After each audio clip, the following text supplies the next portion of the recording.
Yes, under the Hive of Madness, we are back with another Red Squig painting contest. This is our Candlemas 2025 Red Squig painting contest. We have changed up the way that we're doing the videos a little bit. We used to go ahead and let our entire Discord community vote, and then we would tabulate all the votes, and then we would get our votes, and then we would announce the winner in one video. Now, what we are doing is we're going to introduce everybody's paint jobs.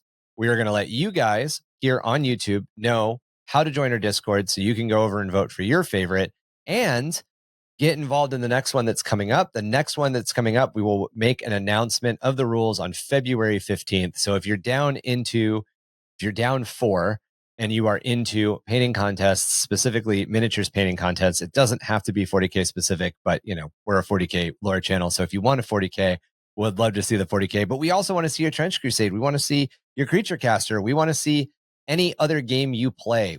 Show us your D&D and tabletop riffs, whatever miniatures. We want to see them all. Show us your Kingdom Death. Yeah, right. All that good stuff. If that's what you're into, you can join our Discord. Links will be down in the description with how to do that. And then you can go vote on these guys and you guys can get involved in the next one. But let's get into what our Candlemas 2025 challenge was. So what we do is we do 4 challenges a year. We do a winter challenge.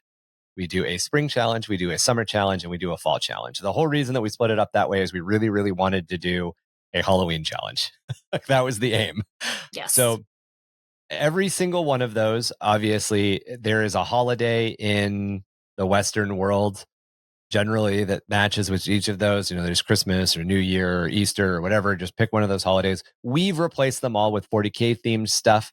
So Candlemas is our Lunar New Year, the name that we give the Lunar New Year. And we've got a little bit of weird lore behind it. If you listen to our podcast, we podcast every week. You can get little snippets of that lore. If you join our Discord, you could learn even more. So again, we're just trying to encourage you and get you to our Discord so you can involve yourselves in our community and get involved with this stuff. But anyway, this was our challenge. We wanted to see heresy models. We wanted to see those 30K models, or your Grand Inquisitors, your Paladins, your Clerics, your Stormcast Eternals, anything that felt like it could fit into heretics and witches. We wanted to see what our community had, and we gave them from November 15th until January 15th to submit their final painted minis. Now, we've got a submission rule set, which is if you're familiar with verification on any website, but specifically Reddit or Imager, you kind of know how it works. You have to show your name, you have to show the code word we sent you, and you have to show a date so we know that you haven't started painting the miniature before the beginning of the contest. And then we give you that. It's somewhere between, it's roughly like 2 months, depending on how you slice it, that we give you to paint up the model and submit it. And then, we're always looking to see those Blanchetsu and those grim dark painting muscles. That's really important to us. So we're going to jump right in with our first submission, which is from number 1 Christmas Hater. Okay. And most of the time, these guys submit us a little bit of lore. I am not seeing any lore for There's him a little, right off the bat. There Did you it find is. it? Yep. Can you? Okay. Yeah. Stomp, stomp, stomp. The shattered ground broke beneath Skornak's feet as he marched beyond the crumbling ruins. Ahead of him lay his salvation, the ultimate arena that would bring him bliss and satiate his master's demand for blood. The inner walls of the Imperial Palace broken open for the blood god to collect his tithe. Skornak charged forward, his screams bellowed from his walking tomb. Love it. Love it. Okay. This is an awesome Contemptor Dreadnought. Very obviously World Eaters. Looks like we're going for a little bit of Siege of Terra action here. Hell More yeah. blood for the blood god. Yeah. I have to say, if you're playing to the crowd, I absolutely love that he's stomping on an Imperial Fists. I don't know if you were playing to the crowd, but I like the dabbed on Corn Rune and Blood for the Blood God. That's pretty good. Yeah, that's I'm assuming pretty cool. I'm assuming that's Blood for the Blood God. It could be another technical paint. I love the bluing of the Gatling gun too. It's really good. Mm-hmm. It's very cool. I definitely feel that's Blood for the Blood God. Now looking at the base. Yeah, it's not the green stuff world, but yeah, love the blood details, the little cornate rune. That's fun. Yeah. Yeah. Cool. Cool. All Very right. cool. All Make right. it Black So Templars next time. well, I mean, they're anyway, they're part of the Imperial. They're Imperial Fist successor. So Mhm. next up, we've got Icbard. And we're gonna start off with this picture. I'm not sure what happened there. So Icbard also sent us this is another song. yes. And this is supposed to be in the it's beginning to feel To like look a lot like Christmas. Yeah. Christmas. Yeah. You who's got it? Who's got it enough? Should I do it? I'll do it. Okay. I love it. I'm beginning to dislike the War Master everywhere I go. Take a look at that Isfan 5, no loyalist left alive, with power packs and plasma coils aglow. I'm beginning to dislike the War Master. What? Oh, I don't know. The syllable is. It's a little We odd. need Yeah. to tweak this line. I'm beginning to dislike the War Master. What is all this for? But the terrible sight to see is this awful heresy on your own front door. Yikes. And that's a mission report from From Freeblade Stephen Blay. So this is his knight. I love the checker pattern here. I Mhm. really like I the like the green glow. OSL. Yes. That's dope. That's It's really very cool. well done. I'm a big fan of the water effects. The very, very, very expertly done there. Yeah, and one of the things that we look for, just to let you guys know if you're interested in joining, we're always looking at how people improve from contest to contest, from time to Yeah. time. Ikbar did some water effects last time, and we had some feedback on it, and it definitely we're seeing. I mean, the water effects look really good. I think he did mud effects last time, but yeah, Like I like that the water looks like it's got motion, like it's Oh, yeah. reacting to the presence of the like that's key, right? Like a lot of times people think, well, I'll just pour some resin on the bottom and done. But he's But got the like foamy. it's dynamic and yeah, it's cool. I like it. I also really like all of the lichen growing on the model. Yeah. Mhm. It definitely gives it like an old, hasn't been allowed to rest feel. Like it's just endlessly in combat. Really like the model. All right. So next up we have JJ Waterboy. And Here we go. I'm pretty sure he did. Mhm. JJ Waterboy. The Yeah. witch. Some of the locals call her She Devil, but most just call her the witch. She's hunted the swamps of Louisiana for as long as they can remember. She hunts down those who cause pain or harm in the swamp and transforms them into a jewel to add to her collection, be it gold or ruby. Some have even speculated that she's the manifestation of the swamps themselves, come to claim righteous vengeance. She once stopped a corrupt sheriff and his deputies from forcing a young boy to walk through the swamps in an attempt to silence him as a witness to their foul deeds. Ooh, yeah, some true detective shit here.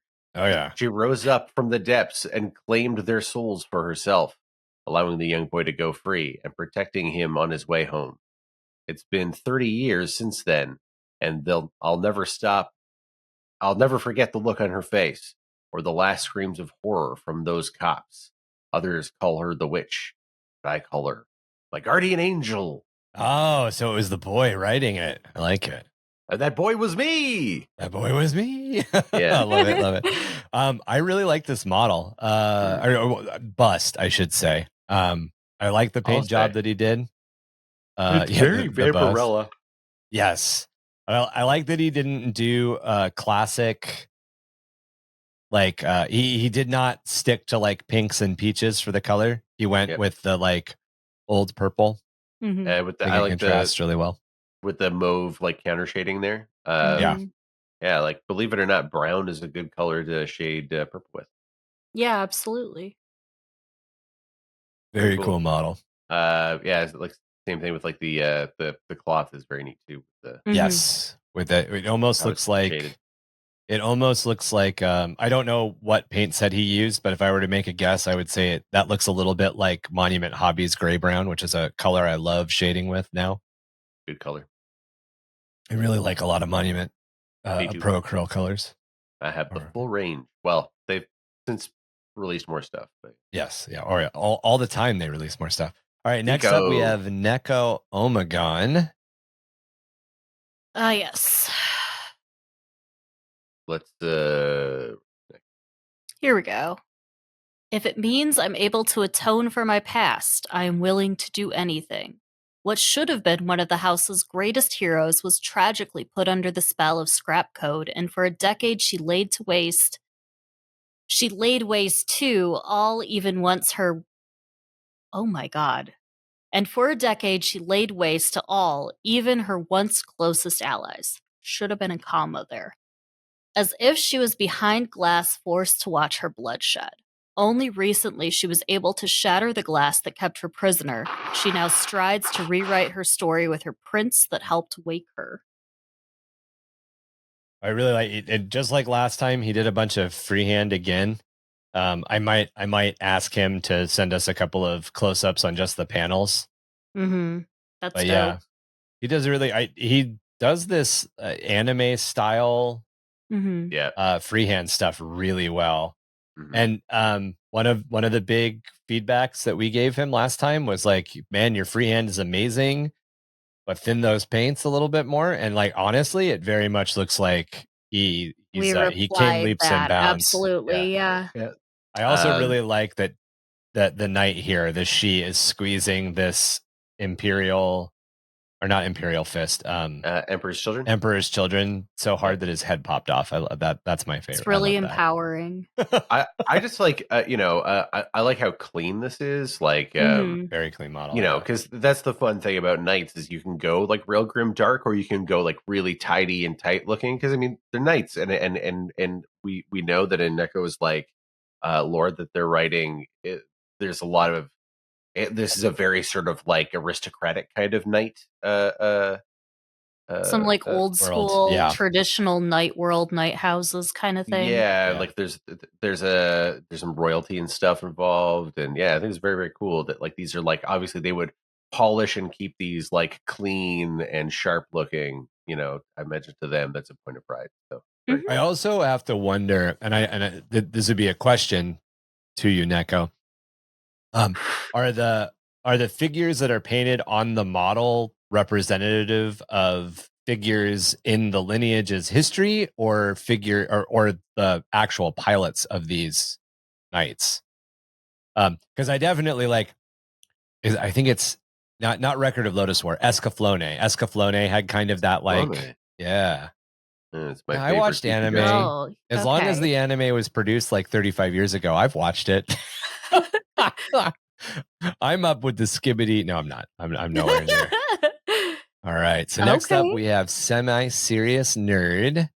And I believe he mentioned that he did not have time to write us lore this time. I don't know if he's updated, if you guys can take a quick look, but I Mm-mm. believe he said he did not have time. But this looks like a Heresy era Karn the Betrayer. Definitely went for the grim dark, Oh yeah. Yeah, heavy this blood and Blanche. patina look.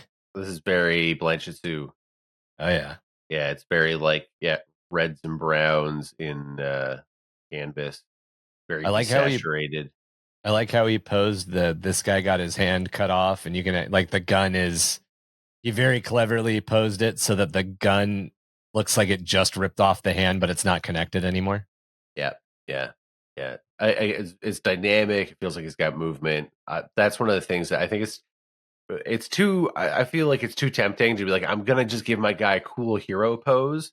Yeah. Like making the miniature look like it's alive and like it's doing something. I find that sort of a lot more exciting. Mm-hmm. I would definitely say, and this is something that like we'll try to look up some stuff and post it because I struggle with this too. I feel like there's a little bit of overexposure in your photo. I feel like we're losing just a little bit of saturation of the actual color that you painted the model. Mm. I can tell the color's there. It's just that So we'll try to look up something and post helpful hips because I don't know what to tell you to do. But it's very very cool model. One, Very shoot cool shutter pose. priority. Two, set your f stop to like I don't know, tweak your. like the 1.8 and like I don't know, shoot with like a flat 50. Yeah, These are all pieces of advice that I would give you. Yeah. there you go. All right, next up we have Soul Voltalics. Mm. And Let me already got this Oh, one. we do have lore. Yeah, we do. Yeah. For his To your twins right. here. Yeah. To your right, shouted Deimos as he pushed Pellix behind him to endure a barrage of bolts from the boarding plague-ridden Astartes. His shoulder would absorb most of the hits as he returned fire. Pellix jumping up from behind Deimos and would aim his pistol at the plague marines, fire inaccurate shots, only one hitting the enemy. "How are you holding up, Pell?" inquired Deimos as he turned his back on Pellix, firing his rocket launcher at a shambling plague marine, turning the marine into a stain of charred flesh and ash on the hulls of the ship. "I'm doing good, brother," responded Pellix as he turned and focused his aim, turning plague-infected warband marines' heads into a putrid stain of acid and musk. "Think we'll take it, Pell?" Deimos blurted out, his attention still on the plague marine. "We've been through worse than this," Deimos Pellix as he backed his jested Pellix as he backed into Deimos's back. Both brothers fighting back to back the shambling horde. Oh, that's cute. I like that he has the Raptor Imperialis on the boarding shield. Yeah. Very cool. Oh, yeah. Old rocket launcher marine.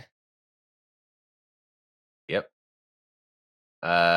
Just go out and get you some Delvin mud. That would be my best advice. If you want to, Oh, if yeah, you don't want to on the go base, ham on your bases, just get some Delvin mud or something like that and slap it down. Like, not every base has to be expertly detailed and hand painted like a Space Hulk corridor. Sometimes it can just be some sand and some glue and some paint. I continue to maintain that I think it was a great disservice the Games Workshop did to the community, where they encouraged people to build and then paint their minis with the bases attached. I feel like that's kind of like a thing to do somewhere near the. Yeah, with my white scars, I painted the bases completely separate from the figures. I attached everything at the end. But it really depends. If I'm doing like battle line, I'm like, if it's a tabletop army, I assemble and glue everything. I Siege Workshop that stuff. Siege Workshop has a mentality where they don't sub-assembly or at all. Yeah. All right. So next up we have Terra the Sloth. Terra the Sloth. We have the Daughters of Korax chapter, 3rd Company, Phantom Platoon, 3rd Squad Initiates that excel in their role as scouts. Sorry, I am very far away from the mic. Initiates that excel in their role as scouts are often selected for duty as incursors. Marines of the DOC chapter often wear vibrant hair and makeup styles as a cultural holdover from their roots as Hive gangers. That's dope. I like this a lot. Hell yeah. I really like they did a great job on these. I really like the female heads. I really like the blending into the bases with the extra dirt coming up on. I Painting love eye love makeup. her eyeliner. That's I know, dope. right? Like I could never paint eye makeup. I don't even think I could do it on a person. I really love this style of base. I'm a big basing nerd over here, but I love like deserts and seeing like the sand and stuff kick up on the onto the armor. models a little bit. Yeah, it really feels like it's like lived in. I really like that. You know? Yeah, I definitely get that. Mhm. These are really cool. I really like them. Yeah. The one thing really, I really would cool. say about I like this the though silence is pistol too. the armor, especially the black, looks a little flat. I know it's really tricky to shade black. And I can see like there's some like highlighting going on, but it especially like the shoulder pad needs a little something, like a little dry brush of a blue. or I was gonna say like one of the things that I've started doing. I play Black Legion. My Black Legion start as primer black but then I dry brush Incubi Darkness. I basically dry brush all of the black with like 3 different colors. I'll post my recipe, and then I ding and battle damage it before I put a Nuln oil on it. And the reason I do that is to kind of harken back to the idea that that's actually Sons of Horus colors that have been repainted. But the other thing that it does is it gives depth to black, because that black is a very hard color to paint. Black and white are very hard colors to paint. Yep. And you're doing both of them. Yeah. These are really cool. I really like, I dig I really like the silenced pistol too, by the way. Yeah, that's dope. Because they're like a stealth unit. Very cool. Yeah. All right. Last up, we've got Thomas, the tank engine. Thomas with his tank here. This is a Sicarian something? Oh. Yep. Dusted off and sent to the battlefield after Hive Fleet Eos was sighted on the outskirts of the Harima system in defense of the Knights of Old Homeworld. This Kratos heavy battle tank has... Kratos, there you go. Yeah. This Kratos heavy battle tank has since stood vigil and stayed off the onslaught of the bioforms during the early part of the Hive Fleet's invasion. With its treads beginning to feel the pull of sand and mud as it mixes with the oil designed to ease her grinding gears. Having slain such beasts as a mighty carnifex, she fights, but without necessary aid and maintenance, who knows how long the fight will last. I do like that we've integrated the lore. You know, there's visual storytelling here. Yeah. You really see that this tank has, seen some action. I really like the 2-toned pink and purple battle armor. It looks a little bit like some sponging techniques were done, which gives it a very cool, like realistic, like paint job, like tank paint job feel to it. I would have liked a few more edge highlights around the panels just to really make them pop. Yeah. Or panel lining if you were to like do it dark into the inset. Now the other thing, and this comes from the fact that like I've done a little bit of off-roading. And I've done a little bit of trying to translate what off-roading looks like when you paint a miniature. The only thing that I can say, I really love the mud technique, first off, but the only suggestion I would have is if you look at the way, think of the directionality that the vehicle normally moves in. So it's going to move forward, which means that those forward edges are going to be really caked on. Can you see my pointer on screen? Yep. Okay. So these forward edges are going to be really caked on, just like you have it. But this back edge isn't going to be as caked. It's going to be a little bit more dusted than caked. So you kind of want to like really streak up on this end, like even pull streaks even higher up. Along this this beautiful marbling that you painted your entire tank, and then like just kind of dust it on the back. That would be my only suggestion or my only piece of feedback. But I mean, otherwise, I like it. I think you did really good with the mud weathering, and yeah, it definitely tells a visual story. Very cool. Yeah. Well, guys, that's those are all the submissions for our Lunar New Year Candlemas 2025 submission. As we mentioned up earlier in the episode, the best way, so now what happens is these images will all go live on Discord. Everybody will be invited to vote. Everybody in the community is invited to vote, just as everybody in the community is invited to participate. We'll give about a week for the voting to happen and be tabulated. Then we will come in as the primary big judges. We'll do our voting, and then we will have a second episode, second Red Squig update here in like a week or a week and a half, something around there. Where we'll actually put the winner out. So yeah, and we'll announce the winner. Yep. What do you think? And go out and vote. Hit those Discord links in the bottom. Go out and vote and all of that. If you guys want to connect with our content in any other way, look us up on Spotify. To get our podcasts here on YouTube, you can get our back catalog of podcasts. We have a Patreon. If you head over to patreon.com/underthehiveofmadness, as Emmy likes to normally bring up and shout out, or at least recently, we've got merchandise up on Redbubble. We have merch now. Yes, we have merch. We have really cool stickers, and I don't know. I think you can get whatever you want on whatever article of clothing. So if you want, I don't know, On a radio station hat. We got radio station Yeah, hats up. Yeah, if all you sorts want of stuff. that on a thong, you can get that too.